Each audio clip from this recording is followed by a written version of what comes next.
கன்னியாகுமரி மாவட்டம் நெய்யூரில் உள்ள தனியார் பள்ளியில் புதிய தலைமுறையின் வீட்டுக்குறி விஞ்ஞானி நிகழ்ச்சி சிறப்பாக நடைபெற்றது.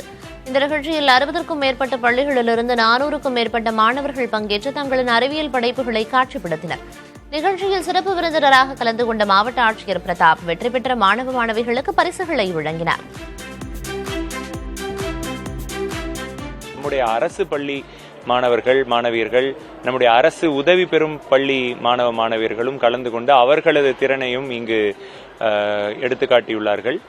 இது போன்ற நிகழ்ச்சிகள் நமது சமுதாயத்தில் நம்முடைய மாணவ மாணவர்கள் படிப்பை மட்டுமல்லாமல் படிப்பை தாண்டி அவர்களது சிந்தனையினையும் திறனினையும் வளர்க்கும் வண்ணம் இந்த நிகழ்ச்சிகள் நடைபெறுகிறது. இதற்காக மாவட்ட நிர்வாகத்தின் சார்பாக புதிய தலைமுறை தொலைக்காட்சிக்கு எங்களது மனமார்ந்த வாழ்த்துக்களையும் நன்றியினும் தெரிவித்துக் கொள்கிறோம். எங்களுக்கு ஃபர்ஸ்ட் ப்ரைஸ் கிடைச்சது ரொம்ப சந்தோஷமா இருக்கு, யூஸ்ஃபுல்லாகவும் இருந்து இனிமேயும் நாங்கள் அடுத்த கட்டங்களுக்கு முயற்சி பண்ண போகிறோம். நான் ப்ரௌடாக ஃபீல் பண்ணுறேன். இந்த காம்படிஷன் வர்றதுக்கு எனக்கு சத்தியமாக ஐடியாவே இல்லை.